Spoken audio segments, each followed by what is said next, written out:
All right, we have a few more people trickling in, but I think we can get started. So, just a few quick pointers here. This webinar is anonymous, and so are your questions. So, if you'd like to ask a question, you can go ahead and use the chat feature on your screen, and you can type your question in there. When you send your question, it will only be seen by Dr. Sharpe and the panelists, myself, and he will answer those at the end of the presentation. And in the meantime, I just want to take a second to talk about the importance of this topic. You may already know that September is Prostate Cancer Awareness Month, and so there are lots of nuances and misunderstandings about the diagnoses and treatments of prostate cancer. It's a pretty unique disease in that the diagnosis can show low grade, intermediate grade, or high grade cancer, each of which are approached differently or can be approached quite differently. So there can be a lot of confusion about how serious prostate cancer is, whether you should be screened, and even the best and newest treatments. So this webinar is going to focus on the full range of diagnoses and treatment options, and we're also going to focus on a novel therapy known as NanoKnife. It's really a fascinating topic, and you're in excellent hands with a speaker that needs no introduction. His reputation and experience precede him. So with that, I will turn it over to Dr. Sharpe to take it away and present to you guys and then answer some questions at the end. Hey, everybody. How are y'all doing? My name's again, Dr. Brent Sharpe, and I'm with Georgia Urology. And again, I want you to understand that I thoroughly enjoy doing this. This is the topic that's dear to my heart, and offering minimally invasive options, especially those prostate cancer. So please, you're here tonight, take your time, answer your questions, and please use the chat box. We'll do those at the end. And I want you to be able to learn and hopefully take this and use it for your own health, but to spread it in your social circles or whatever to maybe prevent some of the deaths from prostate cancer or complications that probably don't need to occur. So with that, we'll get started and we'll go from here. Okay. So this is just about me. I'm a native of North Carolina in urology just because I like the variety of what we do. We do a lot of different stuff and treat patients for the cradle to the grave. The cradle to the grave. So again, hopefully you'll learn something tonight. So why are we here? Number one, there is a lot of misnomers about prostate cancer. It's a very prevalent cancer. We need to know about it. It's not something that we should just forget about. But if you leave here with one thing tonight, I want you to understand what I tell every patient when I talk to them about their prostate cancer, and that's that prostate cancer is absolutely treatable. Almost nobody dies of prostate cancer as long as you have early detection and we seek treatment. So again, make sure that you are screened, and that will be the concept is it's treatable, get screened so that we can figure out the best way to treat it. We've come a long way.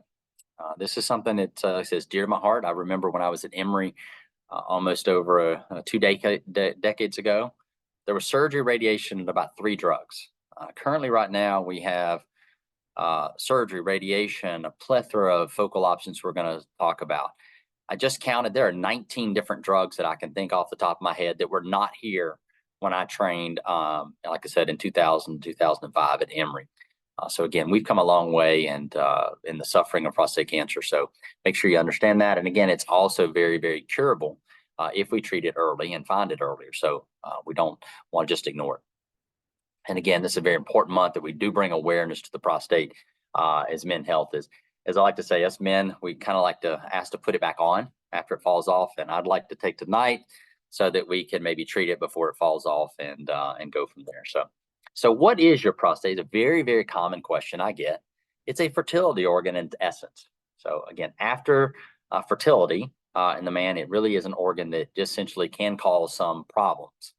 As you see here on the picture, it is a small gland right here, located between the bladder and the penis in the outside world that the urine flows through. Okay, so this is responsible for most of the components of the semen, again, a fertility organ. But as you can see right away and very easily, as the prostate grows, it will constrict down on the urethra and cause some problems with voiding, which is the most common thing that people think about when I have an enlarged prostate and what that means. So basically, but what is prostate cancer? So as we all know, we've all been touched by somebody in our life with cancer. This is where a normal organ, a normal cell, mutates or changes in some way, becomes altered so that it starts to grow uncontrollably. Again, there are fast growing cancers and slow growing cancers. Again, I said prostate cancer, very slow growing. So it's very important to hear.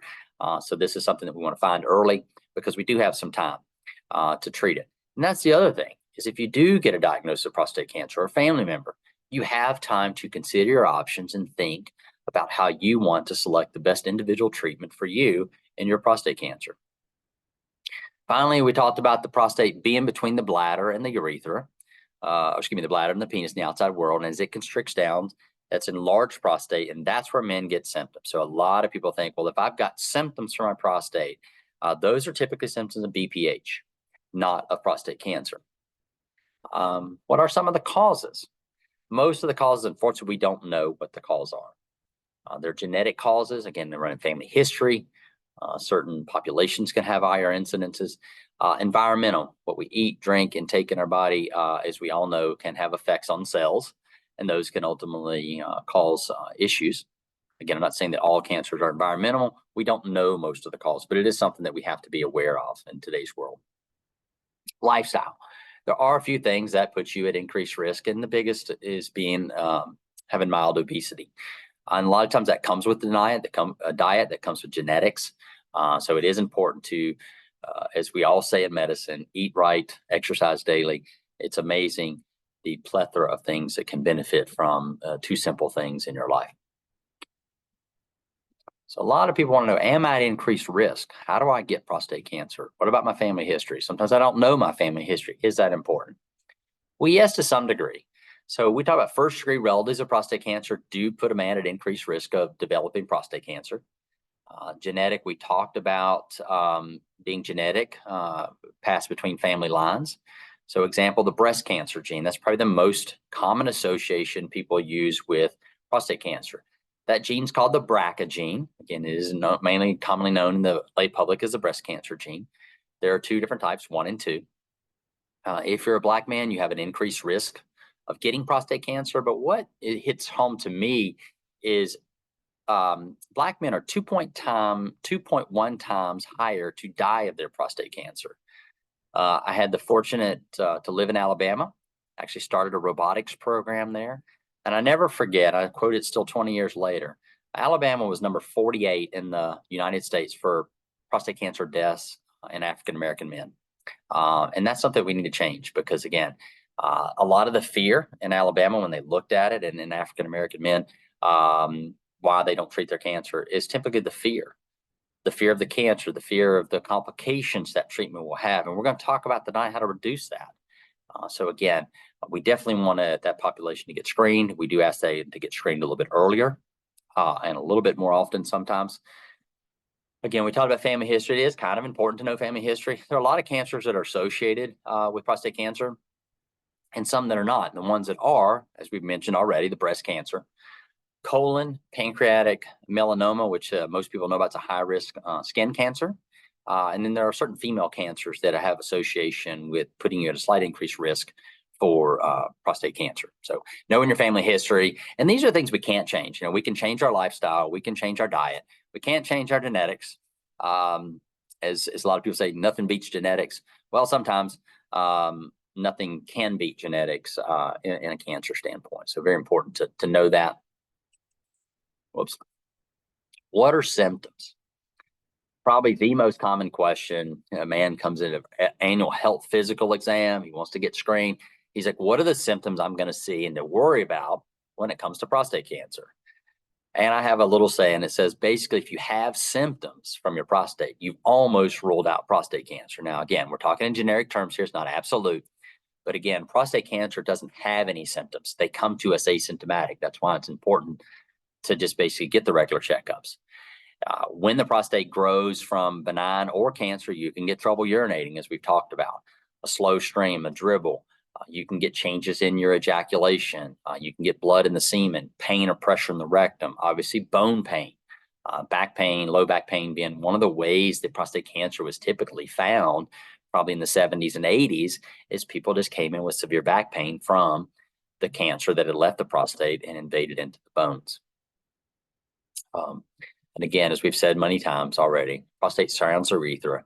So those changes are pretty obvious that you would see when you know where the structure is in your body.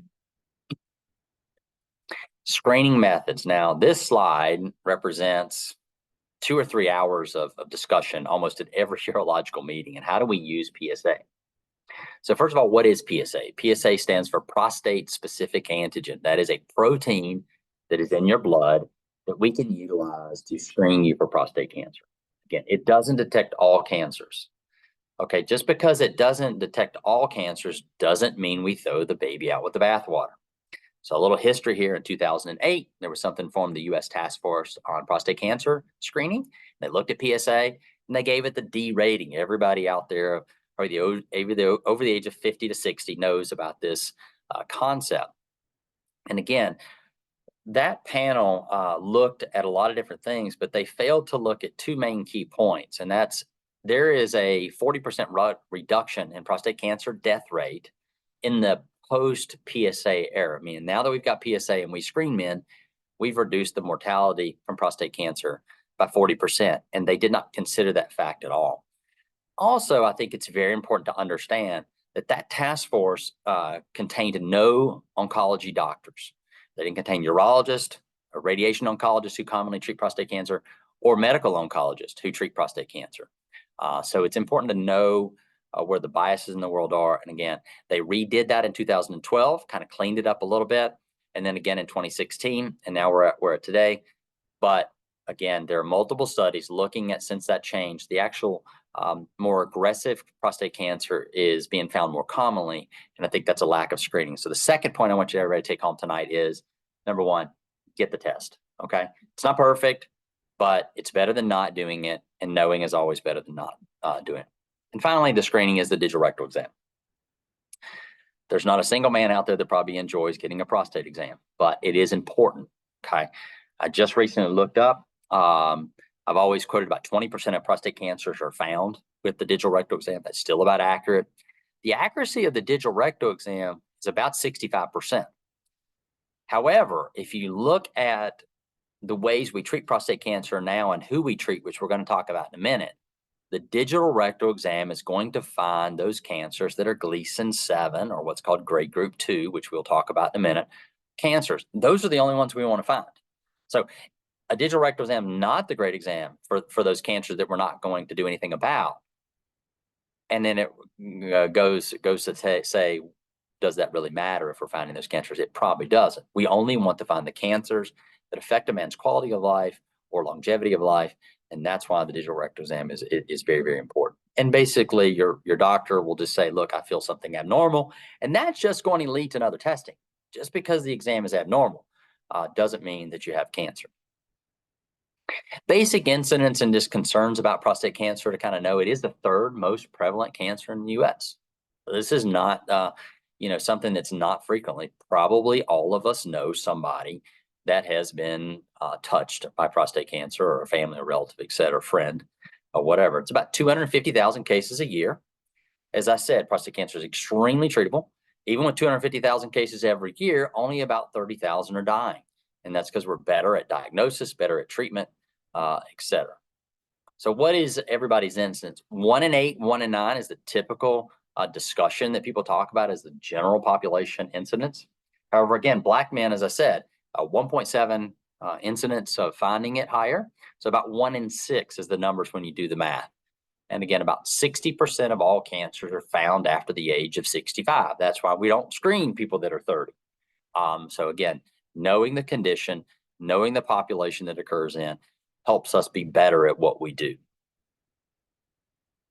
So diagnosis. So this is kind of a combined slide, and I want to just draw a little attention to, again, the diagnosis of prostate cancer is typically through a prostate biopsy.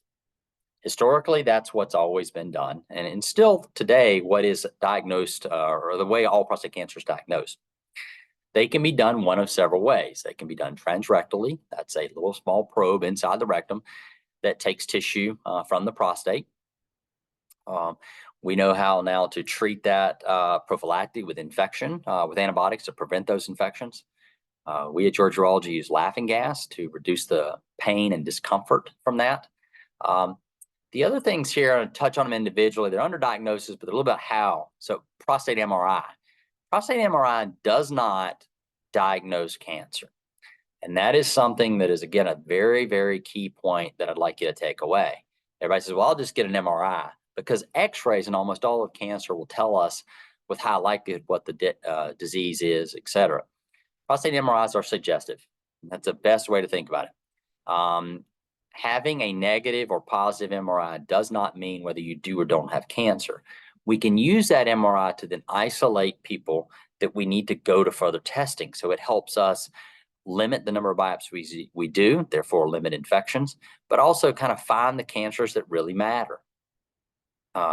You can combine the prostate MRI with a biopsy. So historically, the prostate biopsy here, the initial diagnosis, is done with a transrectal ultrasound in the rectum, and we take the tissue. But now we have technology that will allow us to do that MRI, find areas in the prostate that may or may not be of concern, and then combine that live in the operating room with an ultrasound to basically biopsy the area of interest, therefore increasing our incidence of finding the prostate cancer, especially those that we want to treat. The other modalities here, bone scan and CT scan, a little bit older technology used to kind of, in a broad sense of terms, stage prostate cancer. Now, we know that most men come to us very early on with clinically localized prostate cancer, and we don't have to do these x-rays very often. Now that has been pretty much replaced by PET scan. Most patients know what PET scans are, but now there is a PET scan that is specific for prostate cancer. It uses the PSA components to find where the cancer is. And again, it is very specific for prostate. So we call it a PSMA test. But again, it is essentially a PET scan that looks for cancer outside the prostate. So next, we're going to kind of delve into what are some options for prostate cancer. Again, we've already said slow growing, highly cured, many options. Prostate cancer is very unique for a lot of different reasons. And one of them is the fact that it has two modalities that are considered standard of care that are equal in their cure rates. We're going to come to that in a little bit. So number one, active surveillance. So what is active surveillance? It's very key to hear the word active, because we used to call this watchful waiting. And that kind of got the misnomer that we knew a patient had cancer, we're just going to kind of watch it and do nothing. Well, that's not what we actually do, because as we said, prostate cancer doesn't have symptoms until it's very late. So we need to do better than just watch it and watch how the patient does. We need to watch things like PSA. So again, if you get diagnosed with a prostate cancer that's low risk, we're going to talk about that also. We're simply just going to monitor your PSA and consider repeat biopsies. And that sometimes is where the rub is with patients. The active component is going through the biopsies again. And that's the part that makes people kind of decide what they want to do or not do with their prostate cancer, depending on the parameters that we're going to discuss. So what is standard of care curative therapy? So again, standard of care in its basic essence means what would any urologist or doctor say is the treatment that has been around and accepted for decades about prostate cancer. And that is surgery and radiation. Surgery historically was done through an open incision, and now almost all prostates are removed with the robotic Da Vinci system, kind of a robotic prostatectomy. Less incisions, reduces the morbidity of that, can be done as an outpatient procedure, and has an excellent cure rate, but it does come with some side effects, which we'll touch on in just a minute. Radiation. So radiation is giving radiation to the prostate. Can be done one of two main ways. I call it outside radiation or inside radiation. So outside radiation is you will go to a center and have the radiation, and the inside radiation is seeds. One thing I'd like to bring up is a key point in CyberKnife. Okay, that's going to get confused a little bit. What we're going to talk about in a little bit called NanoKnife. So CyberKnife is radiation. Okay, it is not a knife. It is radiation. So you need to understand that NanoKnife in a minute is not CyberKnife, and I'll touch on that. Focal therapy. This is the new area of prostate cancer. We talked about standard of care, everybody would accept that. Now we're in an era where we're talking about focal therapy. So if you look at every other cancer that I'm familiar with, that most of us are lay public are familiar with, there is a focal option. In other words, there's an organ sparing procedure. The most prominent analogy would be breast cancer. So in the 70s and 80s, every woman that got diagnosed with breast cancer basically had the breast removed, something called a mastectomy. And nowadays, we know that almost all breast cancer is treated with what's called a lumpectomy. We're going to find the cancer in the breast and simply remove that area, sparing the breast, sparing some of the complications and morbidity that come with that. We've never had that with prostate cancer until now. So again, I like to say here of late, I was fortunate enough to be around when the robot came out. That's almost 2007 was my first case. We're looking at, well over a decade. And that really is the last time there was a major significant change in localized prostate cancer treatment until recently. Real quickly, focal therapy, many different ways. IRE, we'll talk about that in a second, also known as NanoKnife. Okay. Again, it's not a knife. I'm going to talk about that, but not to be confused with CyberKnife. A high intensity focused ultrasound, or called HIFU. Okay. That's an ultrasound modality.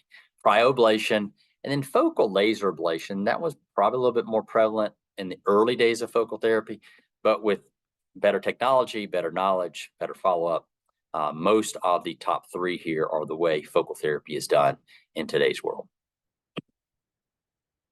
Again, standard of care.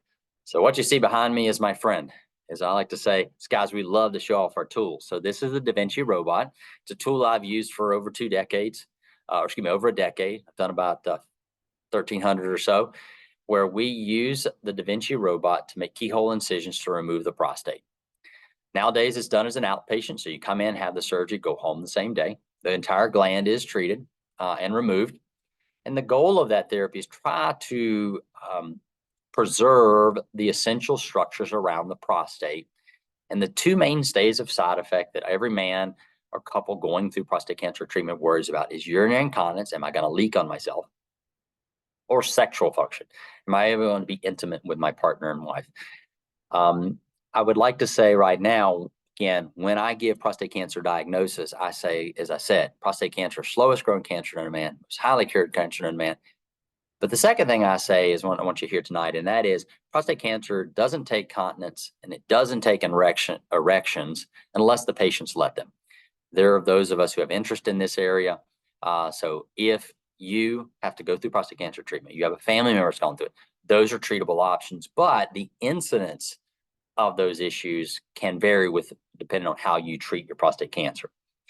With the standard of care, again, you're looking at about, or more than 90% of people are going to maintain their continence, and probably about 60 to 70% of people who have normal erections going into the surgery are going to walk out with their erection. So again, there is some variation with volume of surgeries, cancer, et cetera. But as a general rule, these don't occur that often, but they do occur, again, like I said, at 10 to 30%. So if we can reduce that, then the better our patients are. The other standard modality for treatment of prostate cancer is called radiation. Okay. Again, prostate cancer, very unique. It's one of the only cancers that I know about that has 2 modalities that have essentially the same cure rate. They have the same side effect profile. Both can result in urinary incontinence or problems with erections. They just come at different times. Okay, with surgery, you're going to get them up front. They're going to get better. With radiation, it's going to be a delayed effect. So external beam radiation is going to a center. Well, no matter how many times you read your slide, you don't get them right the first time. So it's outside daily radiation at an outpatient center. It's usually pretty quick. But again, this is an example of outside radiation, the picture depicted here. This is where CyberKnife would fall. The CyberKnife is outside radiation. There's no incisions. You can sometimes combine it with brachytherapy or seeds. Again, done in an outpatient clinic. You don't have to stay overnight. You have to come into a major hospital, be registered, have surgery, et cetera. Brachytherapy. Brachytherapy is the fancy term for what are called seeds or radioactive pellets. Most patients have, or most people know somebody that may have had this done. These are tiny radioactive seeds that are placed directly into the prostate. It's done through the skin underneath the man's scrotum using an ultrasound guidance, and it's done in an operating room. It is surgery. You are going to sleep, and you're coming home the same day. So then other options that we have, again, we've talked a little bit about focal therapy. And again, for the first time then in my knowledge, we got an organ sparing procedure, something that can save and leave the prostate in place, reduce mortality, reduce morbidity, hopefully reduce side effects, but yet cure the cancer. That's kind of the holy grail of any cancer, right? You want to treat the cancer and make the patient normal without altering their life or quality of life. Mainstays of therapy right now is something called IRE, okay? Irreversible electroporation, or NanoKnife. So this is a minimally invasive treatment option that uses non-thermal energy. That one makes it different. By this non-thermal energy, it's going to create small holes or openings or pores in the cell wall, which is its protective layer. And that opening in the cell wall allows for cell death to occur, but it allows it to occur through a non-thermal energy. High intensity focused ultrasound.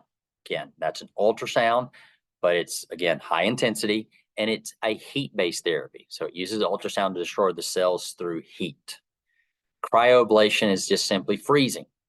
So a needle is placed in the prostate, and you're going to freeze the area of interest or the entire gland of the prostate. When cells are exposed to certain extreme temperatures, either heat or freezing, they're going to die.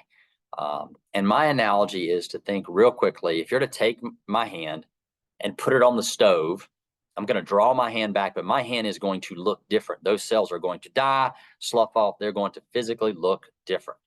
If I put my hand in the freezer and leave it, when my hand comes out, my hand will look differently. It's not going to look the same. The cells will die. There will be a scarring process. That's where the IRE or NanoKnife technology differs. And the best way to think about that is if you put your finger in an outlet in your house that you're sitting in right now, you're going to get a little zap, but your hand, your finger is going to look the same. It's going to be no different after that energy is there. Now, again, obviously, if you leave it there forever, then that's a different story. But the concept is that's not what IRE is. It is electrical pulses, short pulses, just like you putting your finger in the outlet and pulling it back out. Your hand looks the same, and that is different from the other modalities. And laser, again, is using a heat and a laser to destroy the tissue. So here's just an overall schematic of what we just walked through. So patient gets diagnosed with prostate cancer. He doesn't have a cancer that needs treatment. He's going to go on active surveillance. That's the top. Okay, so he's got a cancer that needs treatment. This is a cancer that may affect his quality of life, longevity of life, etc. Then he's going to be left with the options of surgery, radiation, and focal therapy. Okay. Now, the main thing I'd like to talk today is something I've become really passionate about, and that is called NanoKnife. As I said, I did a long dive into, or deep dive into, the different types of focal therapy. I wanted to be able to offer my patients something a little less invasive, maintain their quality of life. I'm a big quality of life doctor. We want longevity of life, but we want quality of life more than that. When I looked at those, the ability to have a new technology that seems to have about the same cure rates as everything else out there within reason, but not cause the problems associated with typical prostate cancer treatments, whether that's surgery, radiation, freezing, high intensity focus on it, was very attractive to me. So I began to look at this and then use this technology, and have had some pretty remarkable results that we're actually trying to put together. So NanoKnife therapy, we've talked about this. This is another schematic. So men who've had people with prostate cancer have probably heard the term Gleason. Gleason is a scoring scale that we used to use. It was a little complex about how to understand it and explain it. So we now have kind of simplified a little bit into grade group 1 versus grade group 2 to 5. So in the grade group 1s, find my mouse here, we're going to do active surveillance. These are people that don't need their cancer treated as long as they're comfortable with it. That's the asterisk. Patients have to be comfortable with their treatment, and they have to be willing to undergo the PSA testing and the biopsies. Focal therapy. So these are what we call intermediate risk prostate cancers patients. These are people that have cancer that definitely warrants therapy. If they don't, it likely is going to affect quality of life, potentially quantity of life. So they need treatment, but they don't want radical surgery. And then you get in whole gland therapy. That is the standard of care. That's the surgery, the radiation that we've talked about. And that absolutely is for those people that have grade 4 and 5. So breakdown, where can NanoKnife live? So about 50% of all prostate cancers that are diagnosed are intermediate. So that's about 50% of the cancers live in this area. We've got a few of them that are living in active surveillance and a few of them that are living out here. So a lot of patients really are available to have a focal therapy, which again can reduce their morbidity and mortality. So again, this is an organ sparing option. There's no heat, less damage. We talked about our hand and that analogy. We're not going to have that damage. If we don't have that damage, we're not going to have a scarring process. We all know that if we've had a major cut or bruise or surgery or anything like that in our body, once we have that, we cannot go back. And that tissue, while may recover to its largest degree, it still is not the same.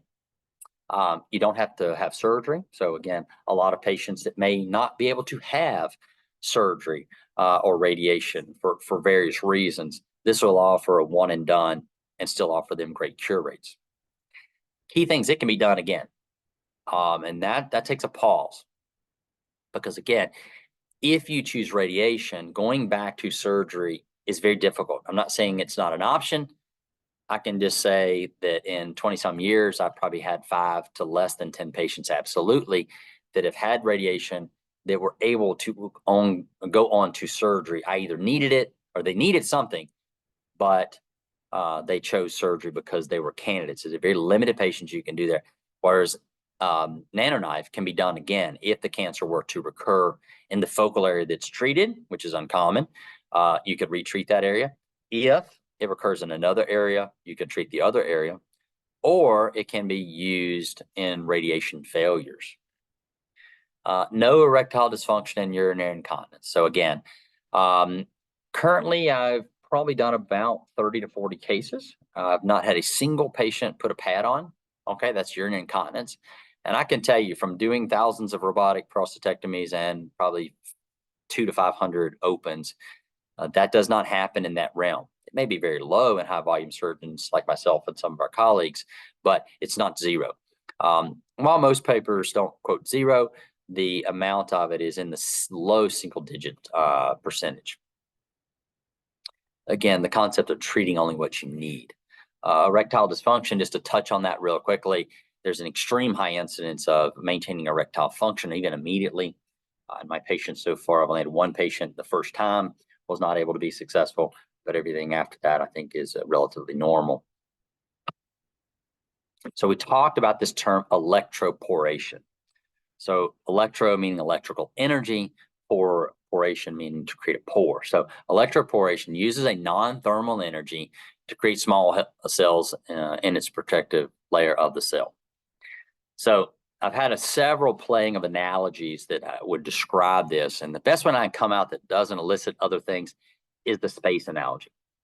So if we all got tired of Earth and wanted to go live in space, we could go and live out there as long as we built a house, a space station that was a contained environment. That environment was controlled. It was completely, all the doors and windows were closed. We could live there just fine. However, if we open the door to our space station, we're not going to fare very well. Okay, we're going to end up dying. But again, my analogy is you're going to look pretty much the same.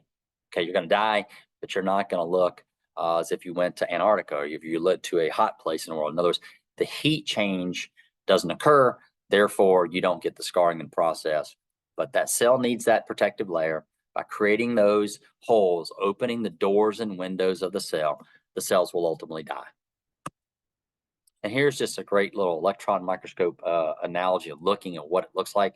And as you can see, these small tiny holes in the cell wall will allow things to come in and go out that the cell absolutely has to have in order to survive. Again, by dying, they die in a way that is non-thermal, so they don't cause the scarring. And here's just a further energy of how this occurs. Again, the cells, holes are created. You have destruction of the cell membrane. The cell essentially, for lack of intents and purposes, falls apart. does it through a non-scarring. The body comes in and cleans up that cell and removes it, and therefore it does it through just a cleanup process as opposed to a scarring process. Again, so just to review, again, localized prostate cancer treatment, that cancer which is only in the prostate. One of the most common questions I get is staging. Doctor, what is my stage? And again, I would recommend it. Staging is a term that doctors use. I'm not the most smartest doctor in the world. I'm very common sense oriented, so I don't like that term. I like a descriptive term. I wanted that term to tell me something. So localized prostate cancer is where we're living tonight, and that is, it is localized to the prostate cancer and it is nowhere else. Standard of care being surgery and radiation. If you look at those modalities, we talked about standard of care. We talked about urinary incontinence, again, about 3 to 15%, depending on who you read, depending on the amount of surgeries they do. Erectile function is the same. And that's sometimes a misnomer. I'll have radiation because it doesn't cause erectile dysfunction. That's false. If you look at patients probably 5 years later, the erectile function rate, or the ability to have intercourse, is the same whether you choose surgery or radiation. It's just going to occur at a different time. With the radiation being more common, where you have some of these rectal issues, the radiation is going to treat areas around the prostate cancer. We talked about that, around the prostate, and that can result in some GI issues, some rectal issues. The radiation beam will go through the bladder in certain areas. That can cause things like overactive bladder, frequency urgency. You have to run to the bathroom. You cannot get there. And sometimes something called radiation cystitis. So as that beam passes through the prostate, or excuse me, through the bladder, it irritates that. That's a scarring process in the bladder, and that can be very friable and cause hematuria. Radiation does put you at a slight increased risk for a secondary bladder cancer years down the road, and that's about a 6 times incident. So something to remember also there. Now with surgery, you can get some of the overactive bladder. You're cutting into the bladder and disconnecting the prostate from the bladder. So there's a scarring process that occurs where the surgeon will reconnect that back together, and that can result in some irritative voiding, and we call that frequency urgency, etc. So what's the philosophy, the concept behind the focal ablation? Again, targeted lesion. So what is that? So remember, we talked about prostate cancer was diagnosed by the biopsy. Well, sometimes we can see things on certain x-rays, especially the MRI.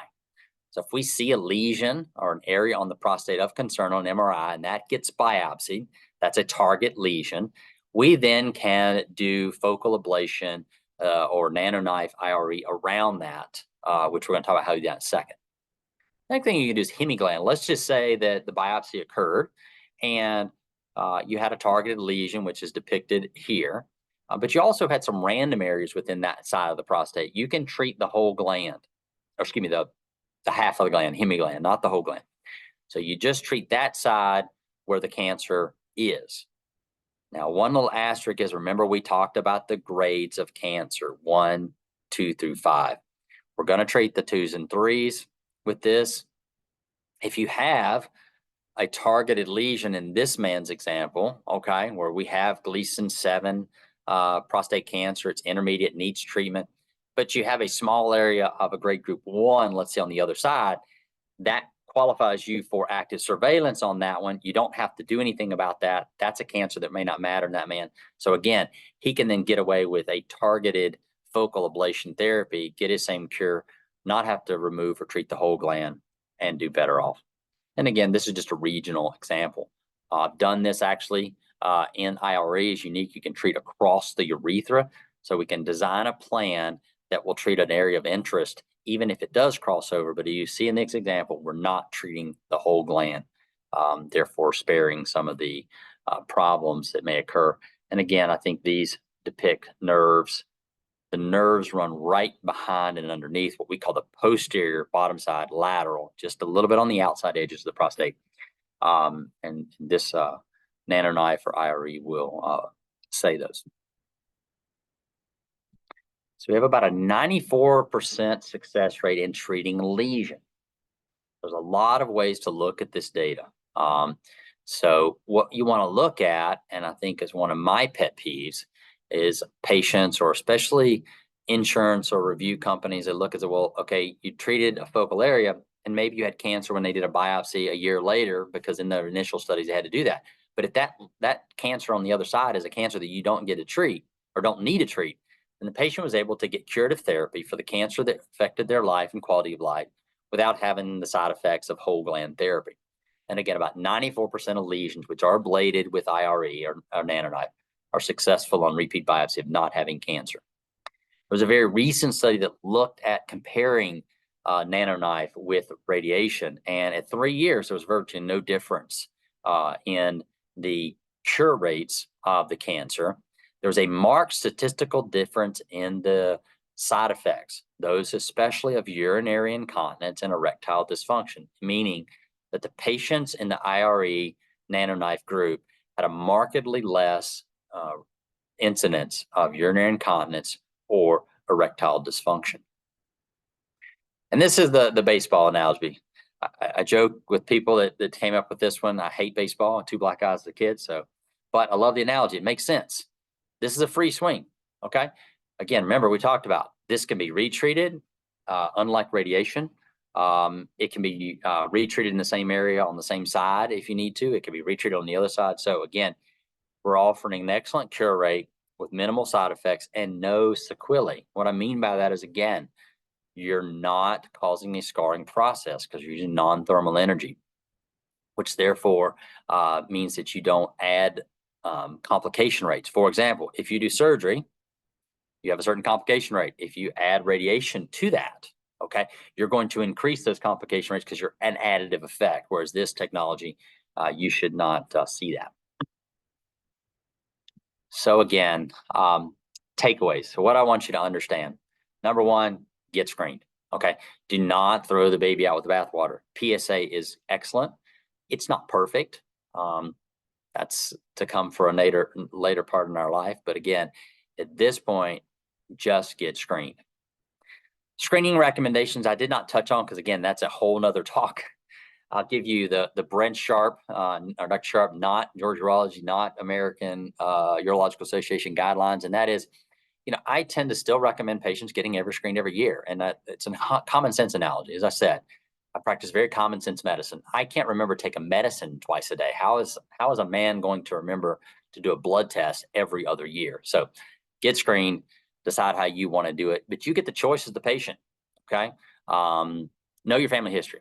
So if you have family history of breast cancer, colon cancer, pancreatic melanoma, the ones we talked about, not just any cancer, okay, but those cancers that matter, then you may need a different screening rate, and you may need even genetic testing if you do get diagnosed with prostate cancer. And that genetic testing can help you, it can help your family members, it can help siblings, grandkids, etc. Finally, I said if you take one thing away was the screening out, this would be what I would want you to take away. Be an advocate. Okay, this is Prostate Cancer Awareness Month. Again, be an advocate to go out there and tell men to get screened, know your PSA. I have a patient who, on his year anniversary of his heart disease, had a heart attack, massive, 3-vessel. He lived, survived, actually died. They got him back. 1 year later, he got a tattoo on the inside part of his arm as a conversation piece. He then developed prostate cancer on his 1 year anniversary. He made his appointment on his 1 year anniversary, came to me, his PSA was undetectable, and he went and got a tattoo on the other arm. And the point of that is, every time he shook somebody's hand, every time he was in the grocery store, they saw the tattoos, and it was a conversation piece. In other words, he was able to spread the word for people to get screened for those conditions that really affect their life in men, being heart disease and prostate cancer. So be an advocate. So finally, this is called a QR code. Okay. So while you may perceive that Dr. Sharpe does robots and NanoKnife, and I'm very technical, I do not do IT. However, what is a QR code? This is something where you can get out your phone, simply hold your camera over this QR code here to get to an appointment to if you want a second opinion with one of us. And the reason I want you to use this is solely because we've created special spots in my schedule to have people who want to be evaluated for this technology or learn more about it. And this will get you to those spots that are specifically created for this, as opposed to my standard wait, which I'll just say, I read a study for every 10 urologists that are retiring, we're graduating 1. So We do have a little bit of a wait. We apologize for that, and this will help you bypass that so that you can increase your health, especially when it comes to prostate cancer. Here's the website, gaurology.com. I'll put a plug for that. We do a lot of these webinars. I'm very blessed to live in a practice that has lots of people in it, lots of interest, lots of personalities, lots of information. We do a lot of these webinars. So again, if you're a patient of mine, you're a patient of one of our partners, check our website out. Look at the webinars to learn about your health, learn about your care, how you can make it better, no matter who the doctor doing the presentation is. So again, spread that word. I think that's about all I have tonight. I hope you leave with, again, this is a new era. I think that, again, we're on the verge, we're on the verge of kind of changing the way we look at prostate cancer. And that's the first time in literally 15 years. I said 3 medicines to 19, 2 options, and now we've got multiple options for focal therapy. First time ever with a non-scarring technique to focally ablate the cancer. So I really hope everybody enjoyed this. I hope there's information. I hope you spread it along. I think we will have this recorded. But you can even pass this along to your friends, your social groups, church group, golf group, whatever, to go out there and spread the word. So with that, I'm going to try to be IT. Click on our chat button, and we will go through this. I'm just going to kind of read the questions here and see if I can walk through it. I may get some help from my advanced colleagues with IT that are on this also, because these are scrolling through pretty fast. Okay, so let me scroll to the top. We'll kind of go down one at a time. So basically, I was hoping I would not need this information. I'll just give a quick little amen to that. I hope you don't either. I hope nobody on this call needs this. We don't know our future, but again, the point is that you know the information now, and you can do with it to be screened and hopefully there. So one's basically a PSA. So just a general question about PSA. It went from 2.2 to 4.6. The biopsies were negative. And then, so why should my PSA double? There are many reasons. A long list, about as long as Santa's list, about reasons the PSA would go up. Okay. What I would say to this is just because one biopsy is negative, a biopsy is a biopsy. It's a sampling. It's not perfect. Okay. Keep your follow-up appointments. Keep watching it. Sometimes we trend these out. Okay. Sometimes your doctor may want to do that MRI. You did a regular biopsy, didn't find anything. We want to confirm that with a test, such a genetic test that you can confirm the negativity of your biopsy. The MRI, do we need a lesion? Do we have a specific area that may have been missed on a biopsy in the office? So again, point, just keep your follow-up. Also, very common question. The question is, my cancer was discovered with a TERP. I had Gleason 6, that's 3+3, or what we call the grade group 1. When it comes to diagnosing prostate cancer, what following imagings do you need? So basically, about 20% of people who undergo a TERP. So what is a TERP? A TERP is transurethral resection of prostate. That's where a man prostate kind of grows around the urethra, obstructs the flow. We go in and trim the prostate to open that channel so they can pee better. And by taking that tissue out, we send it to pathology and they find cancer. Again, about 20% of the time. Most of all those patients do not need treatment. Depending on your age, your PSA, the amount of tissue that may have been positive, they may or may not recommend additional testing, such as an MRI, such as genetic testing on the biopsy specimen. We also sometimes do the biopsy because, again, what they're trimming in that is the inside part of the urethra, the part that's closest to the urethra, okay? The prostate cancer, most of the cancer occurs on the outside edges. So sometimes they may still recommend you to go do a biopsy to make sure that a more aggressive cancer that needs treatment may not be on the edges. I love this question. What is your view on PSA testing? It quotes the Urology Times here. I touched on that. I have a very biased opinion on that. And I just touched on it again. I will quote the most famous 9 words in the English language by a famous president, and that is, knock, knock, I'm here from the government. I'm here to help you. Again, I'm not bashing, but they just really messed this one up. I don't have any way to sugarcoat that. There's reports that looked at after the first diagnosis or change in 2008, increased incidence of high-risk cancers, increased risk of prostate cancer death, increased risk of metastatic disease. So again, PSA is not perfect. Get a test. Let's see. Transrectal biopsy versus transperitoneal. Again, we talked about most biopsy in the office. This is done transrectally. That's a probe inside the rectum. The tissue is taken via the rectum, where the needle goes out and grabs the tissue. Most common question is, well, is that not going to spread the cancer if I get the biopsy that way? It's a theoretical concept. I actually, to date, know of no incidence of prostate cancer in the rectum occurred through the biopsy. Okay, so the biopsy didn't cause or spread the cancer. In no case that I know of from the biopsy. Transperitoneally, that is the area underneath the scrotum and the rectum. Okay, now the nice thing about that is that actually almost reduces or eliminates the risk for urinary tract infections.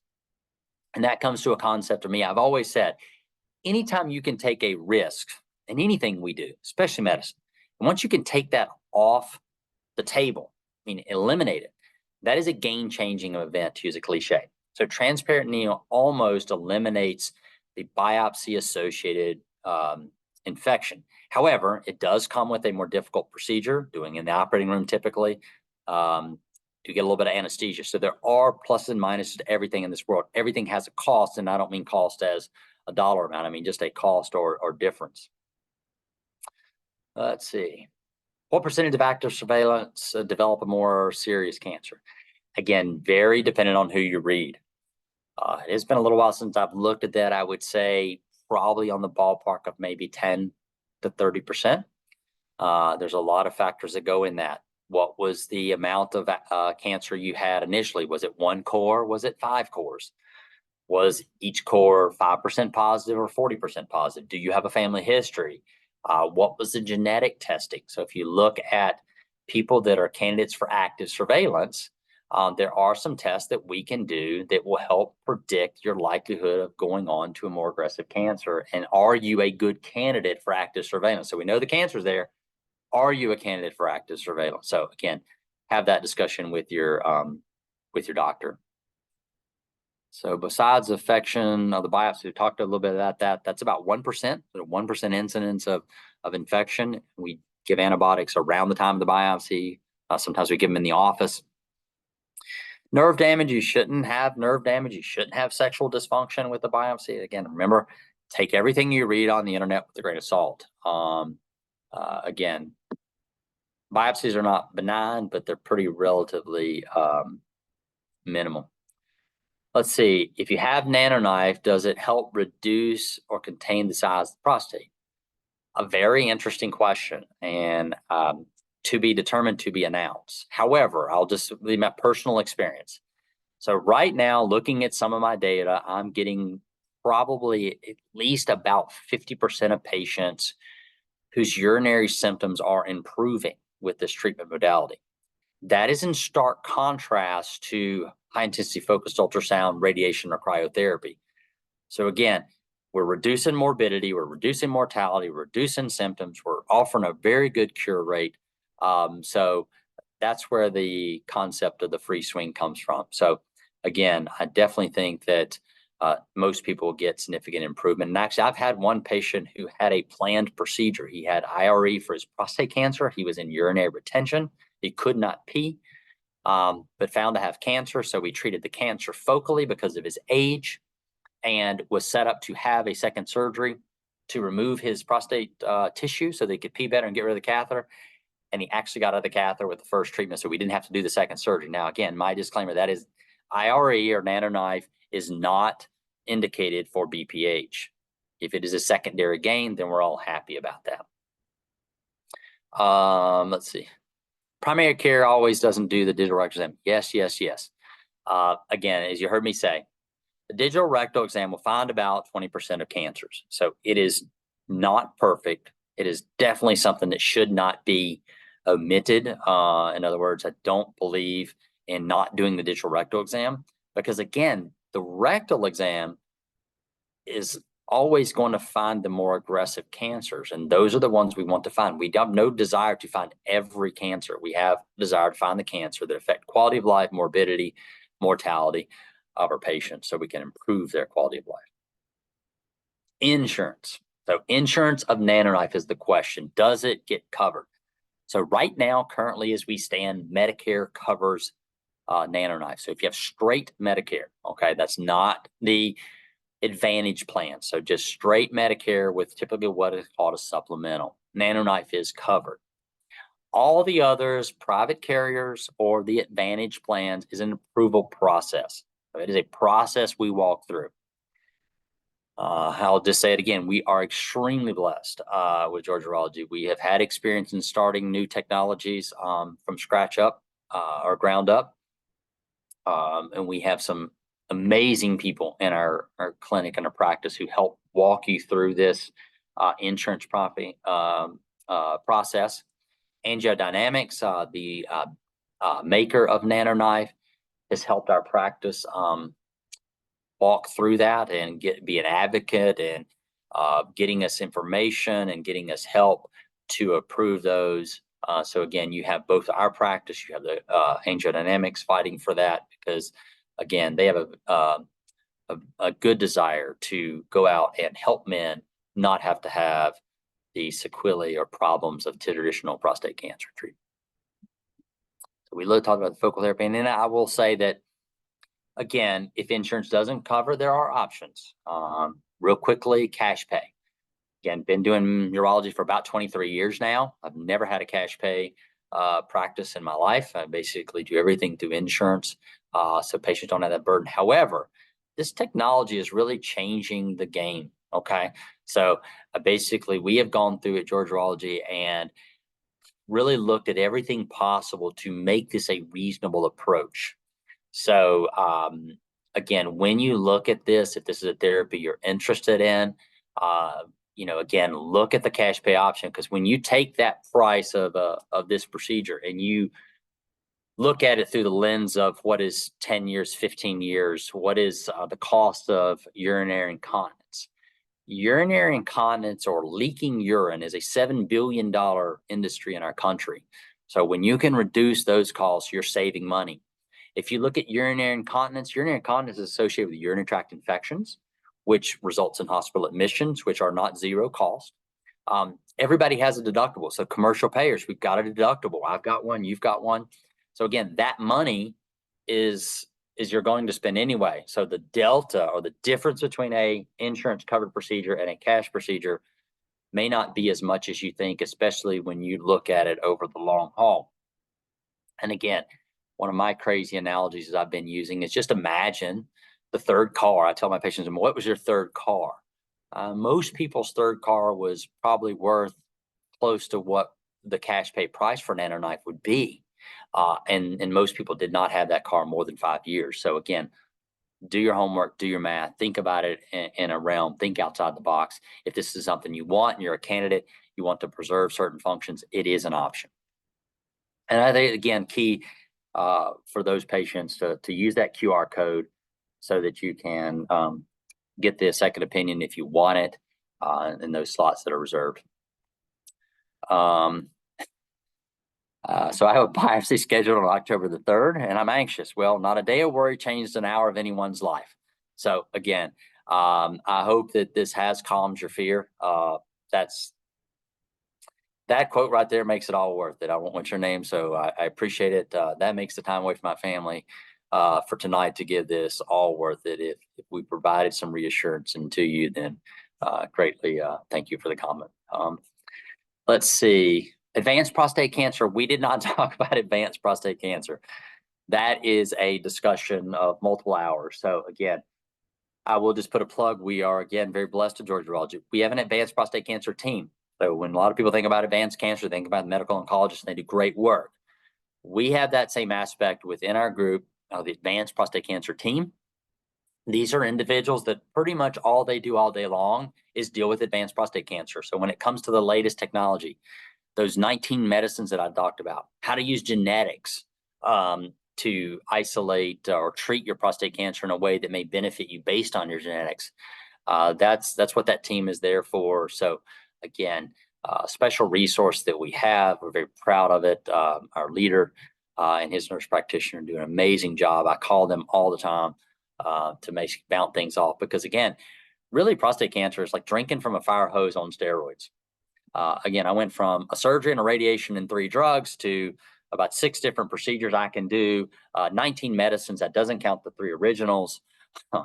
It's very difficult. So, and that doesn't even get into the genetic component of how we can use patients' genetics to advance their care and cure. So let's see. Again, I mean, I wish NanoKnife was available. Well, I understand that. But again, like I said, those patients who've had treatment of prostate cancer, I hope you've had an excellent cure. If not, there are many options to help with that. And again, this is just something that we can go forward. That's where we're at. So we just go forward. 20 years, my PSAs run between 8 and 13. That's very high. Is this normal? Again, some patients just have a high PSA. We go through the steps of an elevated PSA. Is it accurate? So our first step is always retest it. We at Georgia Urology don't go on one test. So just because you have a high PSA, we're not going to rush you to a procedure. We're typically going to check your PSA again. We're going to decide whether testing is appropriate. We're going to decide whether your treatment is appropriate. We're going to decide whether we need MRIs. So this is an educated decision that your doctor will use with you. So, but some people, at the end of the day, they just have multiple biopsies. Their PSA is high and you can't find the cancer, and it's just there. Again, we talked about the rejection. Again, as we walk through insurance, this is a new technology. So we all know how insurance treat new technology, but I think that we have been very avid. I've gotten now, I think it's 4 as of about 3 o'clock this afternoon. I think we have 4 patients of commercial insurance. This is not any Medicare plan that we've gotten approved. And that's just a fighting process. We walk through the steps, and having both the support of our previous experience, our group, shout out to Angie Tipton, who's really taken the brunt of this approval process on herself, and she has helped us immensely. The company, how many meeting with us, helping us, how can we advance the treatment of prostate cancer? So a big support from the company. And then, if you want, we have, as I mentioned her name, Angie Tipton, Christy Kirkland, our central billing, they can give those patients who are interested in looking at NanoKnife from a cash pay standpoint. We do offer that in our surgery center. So it's private, it's discreet, controlled environment. That way we can also give patients the care they want without having to be doomed to whatever their insurance company seems deem. We didn't talk about the recovery time of the NanoKnife, so I apologize about that. Very good question. So with IRE, typically most people are relatively normal within probably about 48 hours. There is a little cramping or discomfort in the prostate perineal area because, again, it's electrical energy that is causing these cells to be open and die, which also can cause a contraction, of the muscles. So some of you have a muscle soreness, bladder spasms. The number one issue is the bladder spasms. You do have to have a catheter for a few days. Got a little special protocol we designed to kind of argue or try to, reduce the incidence of having urinary retention or problems or symptoms from the bladder. It does involve a steroid pack. So again, that's very important that we do that to try to reduce the recovery time. And most people in about 48 hours are back to their normal stuff with outside the catheter. And definitely while the catheter is out there, I've had people golf, run, bike, jump, whatever you want to do. Even the men after the treatment very quickly will resume intimacy to make sure that is working. And we have had men do that and report on it that have had very minimal side effects in that. So what does a decrease in sperm after recovery from prostate cancer? What is the decrease in sperm after? So again, so when you treat the prostate, again, the prostate is that fertility organ. It mates about 2/3 of the semen. So most treatments of prostate, whether it's radiation, removal, cryotherapy, you're going to see a small reduction in the amount of semen that's during ejaculation. But most people don't notice it that often, it to be significant. Every man that has a prostate removed has what's called a dry orgasm. Sensation pleasure should be essentially about the same. Here we go. Do all gummies and pills advertised work? No. So again, that's a question more towards erectile dysfunction. Again, as I said, personally am a special event center of excellence for erectile dysfunction and penile implantation. So that's one option. So if you suffer from erectile dysfunction, we, I believe, are the only one to have 4 of those center of excellence in the state of Georgia, if not the Southeast. I have a plethora of patients who can help in that aspect. Can you discuss 4K testing? Okay. So again, 4K is what I like to term an augmenting test to PSA. So typically a patient has had a PSA, it's elevated, and we're trying to determine, do we do a biopsy or not? Like I said, we don't go on one test. And this is another blood test that will look at some components in the bloodstream and an algorithm to determine the likelihood of finding a prostate cancer that's significant. Remember, I've said already, I do not care to find every prostate cancer. I only want to find the ones that are going to affect my patient's quality of life and mortality. So 4K is going to give us a number that says, hey, if you biopsy this patient with this PSA, this exam, et cetera, you're going to find a cancer that needs treatment in a certain percentage of time. And then based on that, if that test is, 25 or so, then we're probably going to recommend a biopsy. And then, because that's basically saying there's about a 27% chance, 25% chance that you may find cancer that needs treatment. So definitely in that situation, probably worth doing the biopsy and the small risks that come with the biopsy in order to find the cancer that most likely works. We've already said Medicare does cover the NanoKnife procedure. Let's see. See some of our patients on here. Thank you for your kind words. Enjoy. I hope you guys see. I enjoy what I do, and this time with my family. Like I said, it's nice to guys get help. Let's see. We have a BPH. Doctor said keep an eye on it. Around 2022, it went to 10. We did an MRI. PSA went down. Doctor said request a PSMA. So just in general, we've already talked about an MRI of the prostate. Number one, it needs to be an MRI of the prostate. Just an MRI of the pelvis, a standard MRI will not work. It needs to be a prostate-specific MRI. Has to be done on what's called a 3T machine. That's a magnet of 3 Tesla, not just the standard 1.5. So there are some parameters you have to work there. The images are not perfect. Okay. If you read major radiology groups, they will say at the bottom, a negative MRI does not preclude the need for a biopsy. So please, I want to undo certain individuals' opinion that they can detect all prostate cancer by MRI. That's not accurate with any kind of medical data. So again, MRI is suggestive and helpful, lets us know who needs to be biopsied. If you don't have prostate cancer, getting a PSMA is going to be difficult. The requirements of a PSMA, that is that PET scan we discussed to look at for prostate cancer outside the prostate, you have to have a diagnosis of prostate cancer. So I just had seeds. Can I get NanoKnife instead of the upcoming radiation therapy? Very, very interesting discussion. There is a study that has looked at IRE, NanoKnife augmenting radiation. So that would have to be a very, very individualized discussion that we could have. I think the standard of care would be answer is you've already started down the radiation pathway. Most of those patients who do that are probably on a study. I think that trial is out there, and we could talk about finding out more information on you for that. So I will, you can respond to us somehow, the patient who sent that question, and see if we can help you, direct you to that center who's doing those studies. It's a very interesting concept. What the concept is IRE or NanoKnife is actually augmenting the immune response to some degree, and there may be some immuno therapeutic benefits to IRE. Again, off-label discussion, anecdotal evidence, but again, out there, and patients have the right to know. Let's see, I have to leave. Okay, so we're going to leave at high PSA. Okay, so we'll go to the next one. Results were inconclusive. PSA showed a PSA of 15. Does PSA show elevation went on P?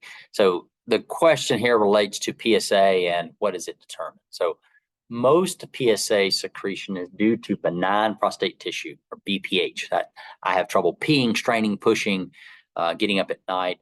So again, you just have to trend the PSA. You can look at those things like we talked about, 4K.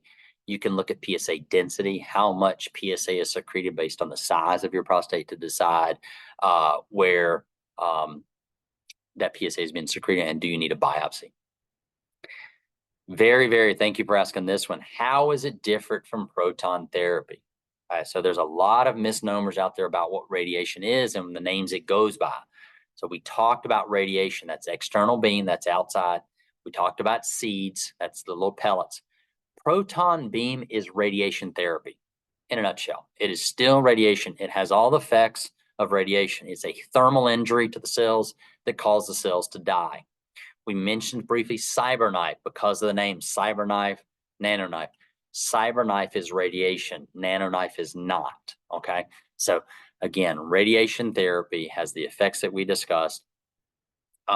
It's a thermal injury. You're going to get a scarring process, the incidence of erectile dysfunction, the ability to have intercourse, the voiding dysfunction, frequency, urgency are all going to be higher significantly in the proton beam radiation CyberKnife group. Is radiation covered by insurance? Absolutely. So again, most patients, obviously the standards of care, surgery and radiation are covered by all insurances without debate. It's the newer technologies such as focal therapy and NanoKnife that are covered by insurance, but it's a process to get it approved, and there's options of rejection as we talked about, and then we can kind of go through that. Oh my goodness. I love it. I love the question. This is why I do it. PSA told me 10 years ago, large prostate. Again, PSA is 2, had some hemorrhoids and very large prostate. So again, what he's saying here is I have a PSA of 2, but I have a large prostate. Again, PSA is not perfect. People can have large prostates and low PSA. People can have high PSA and not large prostate. So the issue is what's the trend, what's your risk factors, and go from there. Again, having a PSA of 2 is nice as the older we get. There's actually a recent study that looked at men in their, I think, mid 70s. If your PSA was 1, your mortality risk from prostate cancer was almost 0%. Doesn't mean some men didn't need treatment. I absolutely disagree with the recommendations of stop screening at 69. I'm very blessed. I have a patient who played in the senior US Open tennis championship. So again, recently had an 83-year-old who's running marathons. So again, I do not use age in my practice at all. It's just one factor to look at.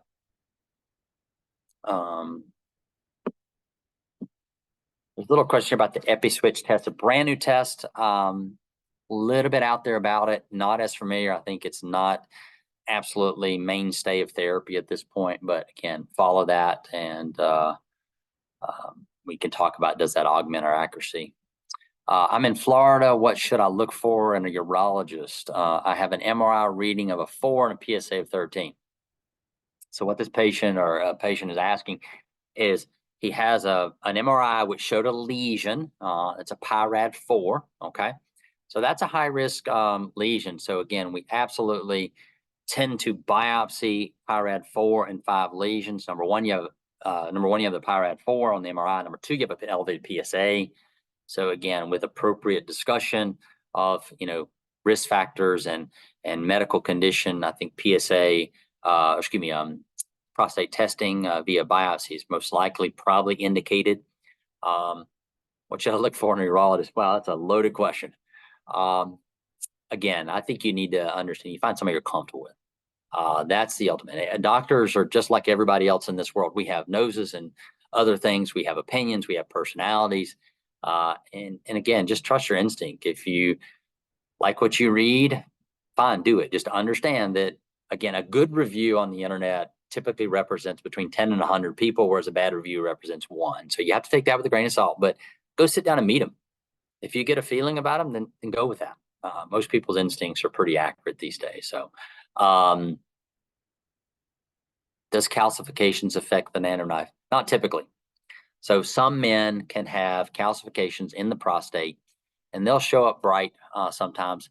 And what the question is will that affect the probe placement? I guess I should go back real quickly for those that are still on. NanoKnife is placing the individual probes around the lesion, and the energy is bounced between those probes. Calcification sometimes can make that just a little bit difficult, but it really, in my experience, has not affected in any way, shape, or form the treatment of the prostate cancer. Says radiation is scheduled in about 2 weeks. Again, do your homework. Again, I have a bunch of sayings in this, everybody can tell. The doctor that doesn't like second opinions is not the doctor you want. I tell my family that. I tell my patients that. So again, if you learn new information up until the moment they put you to sleep, if it's surgery, you can change your mind. Okay. It's really hard to tell us as surgeons to stop once you've got a tube in your mouth and you can't talk and breathe. So again, just to understand, know your options, do your reading, ask your questions, feel comfortable with your decision. Prostate cancer, slowest growing cancer known to man, most highly cured cancer known to man. You have time. So use that time to the advantage to make you feel like you've got the care you need. So, exercise can also temporarily increase PSA levels. Probably not. I mean, I guess certain things you could argue might temporarily change it, but as a general rule, in most patients, simple exercise does not cause elevations in PSA. But again, as I said, we at Georgia Urology don't go on one PSA test. We look at multiples, we look at the trend, and decide how we're going to treat our patients based on, what the trend is, not one simple test. That's it. That's about all the questions. I hope I covered it. One patient here says, thank you. I won't mention name. It says, he did NanoKnife in March. I wholeheartedly recommend. No incontinence, no ejaculatory issues, and I'm back on the golf course. Okay. So again, thank you to that individual. There's several individuals who've had this treatment that are on our website, georgiaurology.com. You can search under my name. You can search under the general name. We have a YouTube channel. And again, I have an email that I send to patients who are interested in it that kind of puts all that information together. So again, we just like to be about information and people are informed in their decisions or their healthcare. So any other questions out there? I just want to thank everybody for their time. Again, I want to just say, looking to make sure you go and review this. Do use the QR code because it does give those special slots that are created because it is a little bit of a wait question. Is there any reason I should not get NanoKnife treatment for my Gleason 6? Very good point. I did not touch on that. So we talked about active surveillance. Those are people that are candidates for active surveillance. But in people who are candidates, who are eligible, qualify for active surveillance, there are just patients who are just not comfortable with it. Okay.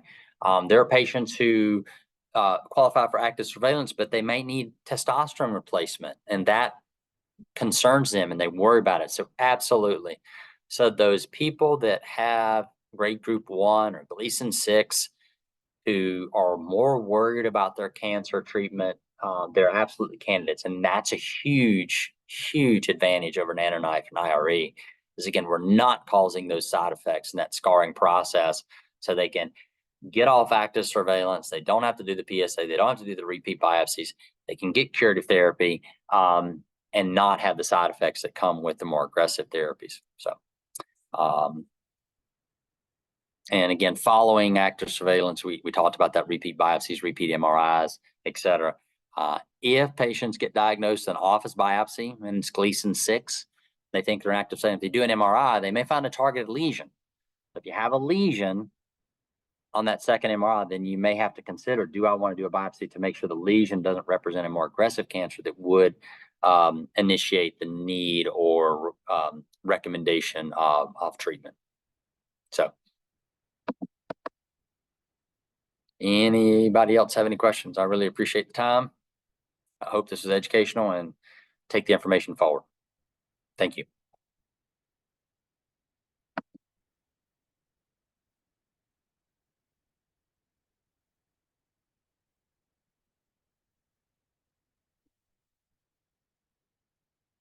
All right, everyone. Thank you for joining us. And looks like we're all done here. So Dr. Sharpe, you can go ahead and hit the end button. And Okay, we'll be thank you. sending you guys a recording. So if you signed up through our website or an email, you should be getting a recording in the next couple days, and you'll be able to rewatch this again.